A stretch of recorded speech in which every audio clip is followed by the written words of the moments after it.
आपका जीवन बहुत तेज भागता है, बहुत तेज भागता रहता है, भागता जाता है, लेकिन अचानक से रुक जाता है। जब हम कोई काम करते हैं, मुझे उस काम में आनंद भी आ रहा है, काम तेज गति से दौड़ रहा है, लेकिन अचानक से रुक जाता है। और कभी कभी तो ऐसा लगता है कि हम कुछ कर ही नहीं पा रहे। ये आप सब लोगों के साथ होता होगा, लेकिन क्या आपने कभी सोचा है ऐसा क्यों होता है? कभी आपने खोजने की जरूरत की है? यदि हां, तो आप सही रास्ते पर हैं, और यदि ना, तब भी आपको कोई टेंशन लेने की आवश्यकता नहीं है, क्योंकि आज मैं आपको ऐसी चाबी देने जा रहा हूं जो न केवल हमारे हजारों साल पहले ऋषि मुनियों ने हमको दी थी, और ये चाबी या कुंजी कोई साधारण नहीं है, बल्कि इसे विज्ञान भी आज मानता है। और आप सभी जानते हैं कि मैं आध्यात्म को हमेशा से विज्ञान से जोड़कर चलता हूं, मैं अलग नहीं मानता हूं। हम सब ने शास्त्र पढ़े, उपनिषद पढ़े, वेद पढ़े, तमाम ग्रंथ पढ़े। हमारे शास्त्रों में हमने जो खोजा वो 3 शब्दों को मैंने खोजा। आप सबने सुना होगा सत्व, रज और तम। बस इन शब्दों को आपको पकड़ना है और इन तीनों को समझना, इनसे संतुलन बनाना। बस मैं आसान भाषा में आपसे कहूं तो यही सुखी जीवन का रहस्य है। अब आप सोचेंगे ये तो केवल शब्द हैं, शब्दों से कैसे कोई सुखी जीवन जी सकता है? मैं एक एक शब्द का अर्थ आपको समझा देता हूं। देखो, होता क्या है कि तमस, आपने या आपके जानने वाले या आपके ज्ञानी या आपने जिनको सुना, हो सकता है आपने इन शब्दों के अर्थ कुछ और निकाल लिए। तमस का अर्थ अमूमन लोग कहते हैं रुकावट, लेकिन मैं कहता हूं कि रुकावट नहीं है। तमस का अर्थ होता है, मतलब होता है स्थिरता, अवरोध। अब जैसे ही हमने अवरोध को बोला तो आपके मन में यह आने लगा होगा कि यह तो नकारात्मक है। बिल्कुल नहीं। नकारात्मक कैसे है? आप सोचो, मैं जिस गाड़ी को चलाता हूं, उस गाड़ी में यदि ब्रेक ना हो तो गाड़ी कहां रुकेगी? नहीं रुक सकती। तम वही ताकत है जो हमें थामती है। और उदाहरण के तौर पर और आसान भाषा में समझिए कि जैसे हम जब बहुत थक चुके होते हैं और शरीर कहता है कि बस रुक जा बेटा, थोड़ा सा रुक जा, आराम तो कर ले, वो तम है। यदि तम नहीं है तो फिर आप अपने आप को नष्ट कर लोगे, खुद ही नष्ट कर लोगे। एंजाइटी, डिप्रेशन आपके अंदर आकर अपना घर बना लेंगे। एक और उदाहरण, मान लो हम सब जितने भी मोबाइल की दुनिया में मोबाइल स्क्रीन के पीछे बैठे हुए हैं, लगातार स्क्रॉल कर रहे हैं। मन कहता है रुक जाओ, सो जाओ, लेकिन आप मन की सुनते ही नहीं हो। आप कहते हो ये वाली रील तो बहुत अच्छी है, उठा के दोस्त को भेज दिए। क्योंकि आप रुकते इसलिए नहीं हो क्योंकि तम की आवाज को आपने अनसुना कर दिया है। फिर कहते हो कि नींद नहीं आ रही है, दिमाग भारी है। होगा ही होगा मेरे मित्र, होगा ही, क्योंकि आपने तम को जगह ही नहीं दी। तम का अर्थ ये है, नकारात्मकता में नहीं लेना है। अब हम आते हैं रजस, ऊर्जा, प्रेरणा। रजस यानी गति। अगर आप कुछ हर दिन कुछ करना चाहते हो, सफल होना चाहते हो, तो रजस चाहिए ही चाहिए।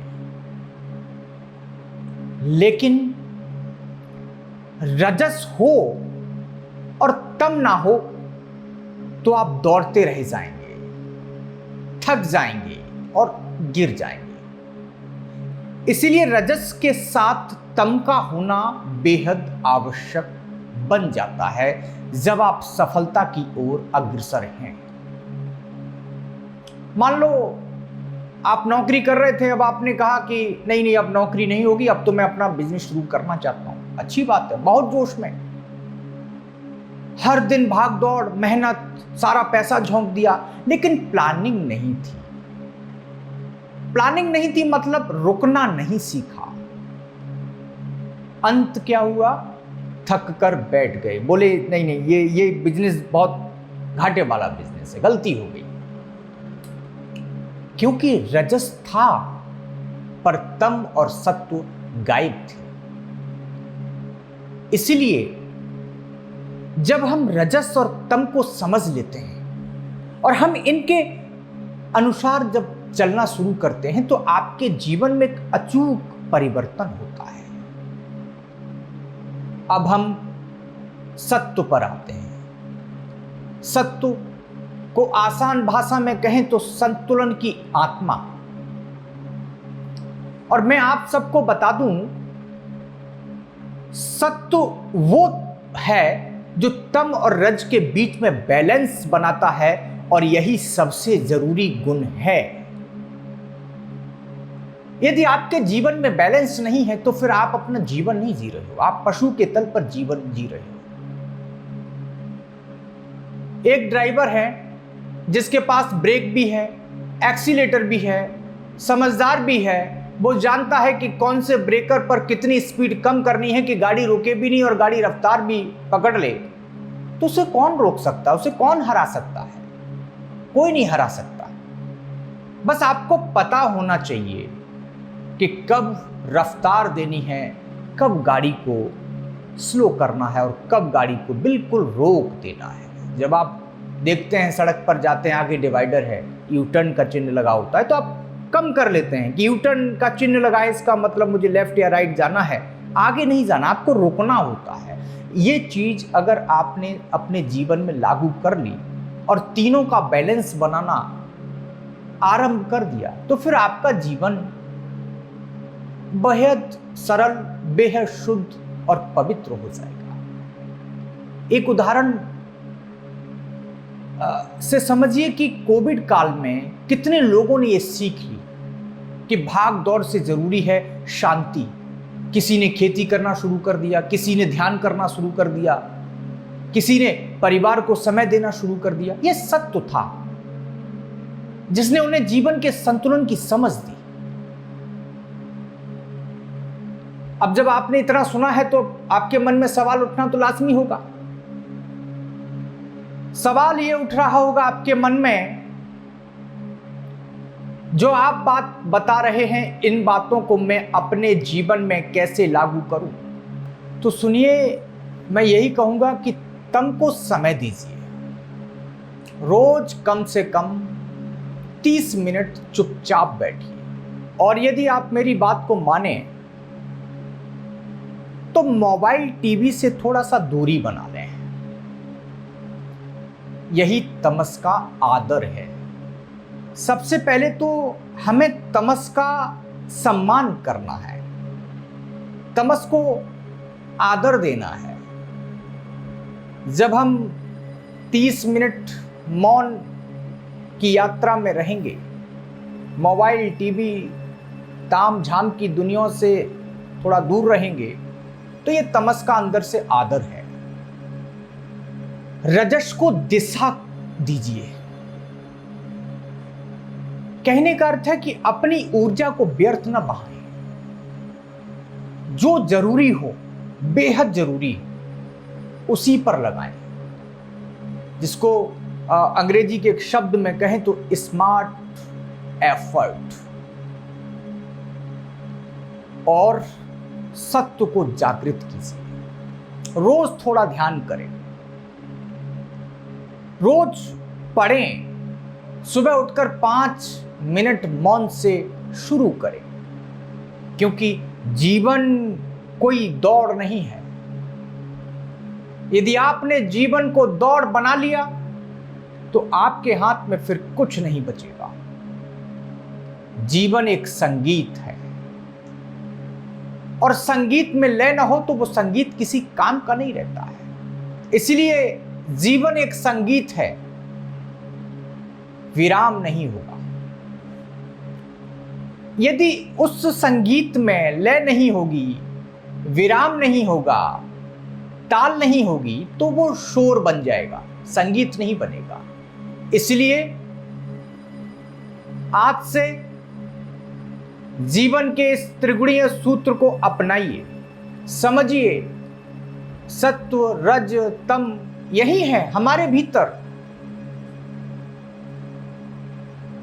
हमारे भीतर ही ब्रह्मा, विष्णु, महेश हैं। और जब आप इन्हें संतुलन कर लेंगे, और जब आप इसे संतुलित कर लेंगे, तो कोई परेशानी, कोई चिंता, कोई संघर्ष आपको तोड़ नहीं सकेगा। आपका जीवन एक खुद मंदिर बन जाएगा।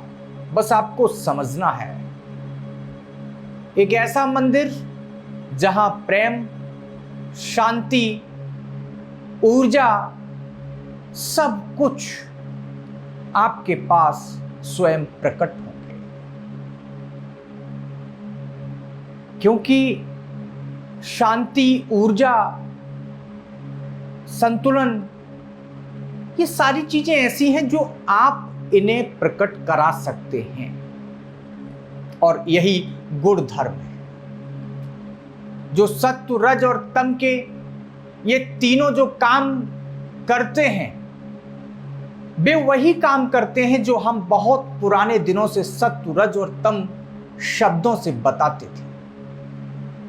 तमस जो है वो इनर्स यानी अवरोध, स्थिरता का तत्व। अगर तमस ना हो तो जगत में कोई भी चीज स्थिर नहीं हो सकती है, ये समझ लीजिए। पत्थर उठा के फेंकते हैं,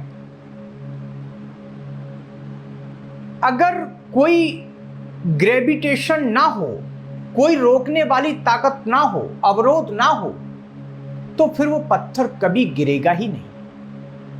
फिर आपने फेंक दिया, इसका मतलब फेंक दिया, वो चलता ही रहेगा, अनंत काल तक चलता रहेगा। वो कैसे गिरेगा? कुछ अवरोध, कोई गति, यानी रजस जो है वो गति देता है, शक्ति है, एनर्जी है। सत्व संतुलन है। अगर गति भी हो, रोकने वाला कोई ना हो, तो फिर मामला गड़बड़ है। जैसे कार है, एक्सीलेटर है, ब्रेक भी है, लेकिन ड्राइवर नहीं है। जो ड्राइवर है वो पूरे वक्त बैलेंसिंग में है। जब जरूरत होती है तब वो ब्रेक लगा देता है, एक्सीलेटर बढ़ा देता है, पूरे वक्त वो बैलेंस कर रहा है। सत्व वही काम कर रहा है, वह बैलेंसिंग है। इसको और आसान भाषा में समझिए कि ब्रह्मा, विष्णु, महेश, उनका भी यही काम है। वो तीनों लोग, तीनों नाम यही काम कर रहे हैं। ब्रह्मा जी सृजक शक्ति हैं। विष्णु जी सस्टेनिंग है, संभालने वाले हैं। और शिव जी विनाश करने वाले हैं। उन तीनों के बिना ये दुनिया, ये सृष्टि नहीं चल सकती है। अब विज्ञान की भाषा में इसे समझेंगे तो इलेक्ट्रॉन, न्यूट्रॉन और पॉजिट्रॉन है। ये भी तीनों वही काम कर रहे हैं जो ब्रह्मा विष्णु महेश के नाम काम कर रहे हैं। उसमें जो न्यूट्रॉन है वो नेगेटिव है, ठीक शिव जी जैसा नेगेट करता है, तोड़ता है, नष्ट करता है। उसमें जो पॉजिट्रॉन है वो क्या कर रहा है, वो ब्रह्मा जी जैसा है, पॉजिटिव है, इसलिए पॉजिट्रॉन उसका नाम है। वो विधायक है, निर्माण करता है। और उसमें जो इलेक्ट्रॉन है वह सस्टेनिंग है, वह बीच में बैलेंस बनाता है। लेकिन अब फिर एक सवाल खड़ा होता है कि एक बात बताइए कि आदमी जो है वो तमस क्यों रखता है? क्योंकि हर आदमी को देखोगे तो वो तमस में रहेगा। असल में हम तमस शब्द को सदा से ही गलत अर्थों में लेते रहे हैं। जैसे कहते हैं कि एक शब्द के हजारों अर्थ होते हैं। अब उन अर्थों में आपने क्या चुना है ये आपकी बुद्धिमत्ता पर निर्भर है। हम समझते हैं कि तमस बहुत बुरी चीज है, तो फिर बुरी चीज क्या है? क्योंकि लोग तो तमस को कह रहे हैं कि ये तो बड़ा बुरी चीज है। हाँ, तमस में ही पूरा भर जाना, इधर तमस में ही पूरा भर जाना ये गलत हो जाता है, बुरा हो जाता है। तमस अपने आप में बुरा नहीं है। इसको और आसान भाषा में समझाएंगे आपको कि जैसे जहर भी अपने आप में बुरा नहीं है। कभी कभी तो आपने देखा है जहर बीमारी में दवा का काम करता है। फिर आप पूछोगे तो फिर जहर को बनाया क्यों?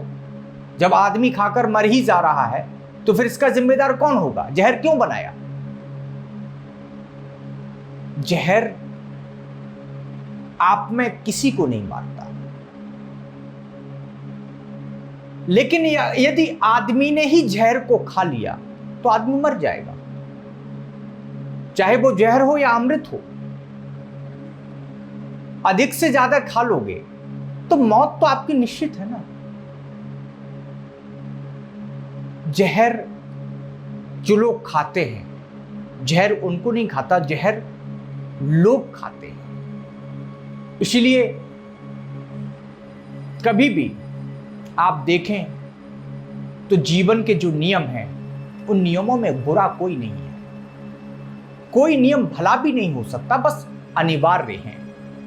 बिना तमस के जगत में अस्तित्व नहीं हो सकता है। उसके अस्तित्व में होने के लिए कोई अवरोधक शक्ति होनी ही चाहिए। लेकिन अगर सिर्फ आदमी अवरोधक शक्ति पर ही निर्भर रहेगा तो भी खतरा हो जाएगा, क्योंकि जो दो शक्तियां हैं वो भी चाहिए।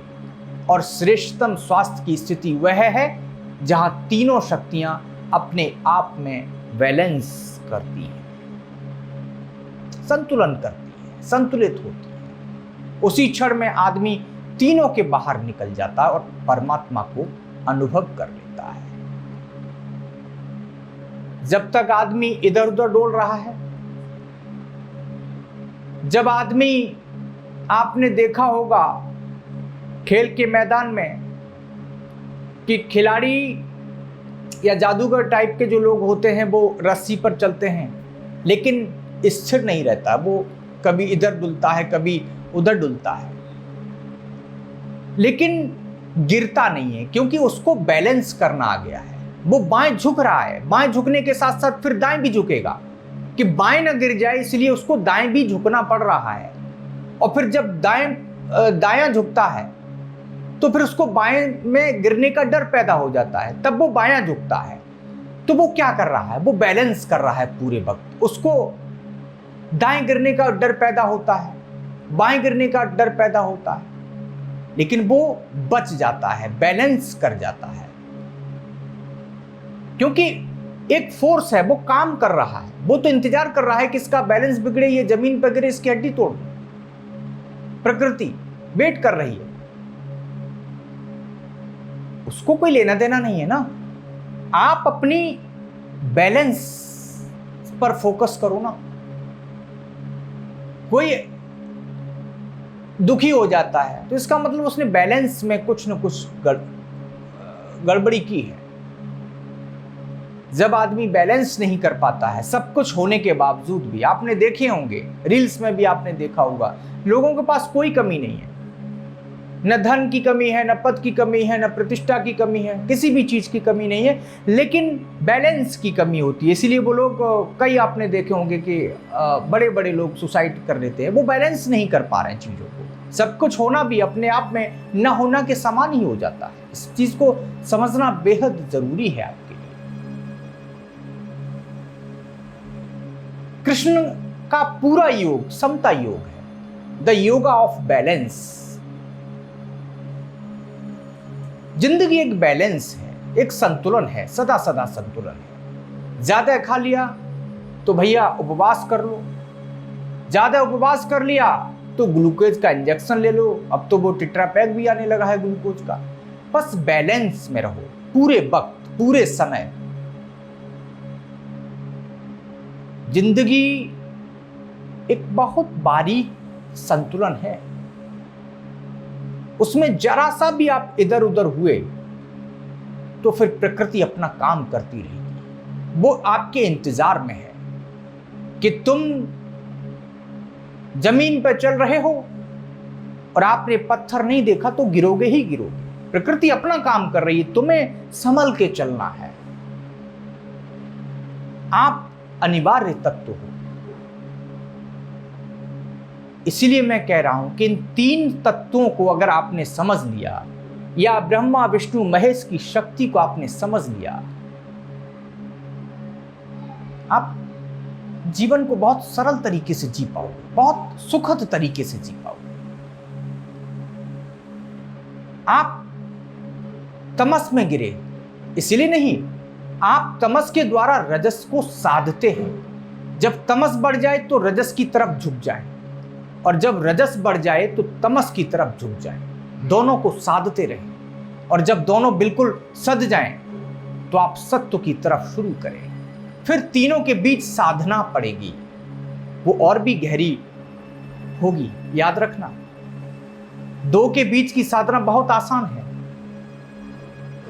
दो अगर आपने साध लिया तो फिर आप सत्व में उठ जाएंगे। साधु किसे कहते हैं? जिसने एक ट्रायंगल बना लीजिए, ट्रायंगल, ऊपर ब्रह्मा जी, इधर विष्णु जी, इधर हमारे शिव जी। जिसने दो को साध लिया वो साधु हो गया, और जिसने तीनों को साध लिया यानी सत्व को साध लिया वो संत हो गया। बहुत आसान भाषा में आपको बता दूं, क्योंकि तीनों के बीच जिस व्यक्ति ने साधा, संतुलन, बैलेंस, सब कुछ उसने साध लिया, संत बन गया, तो फिर वह परमात्मा के द्वार में प्रवेश कर जाता है। इसलिए पहले घर में रह के साधु बने, साधें, और जिस दिन आपने तीनों गुणों को साध लिया, प्रकृति के त्रिगुणा को समझ लिया, तो फिर आपका जीवन बेहतर, शुद्ध, पवित्र और सरल बनने से कोई रोक नहीं सकता। नमस्कार, धन्यवाद।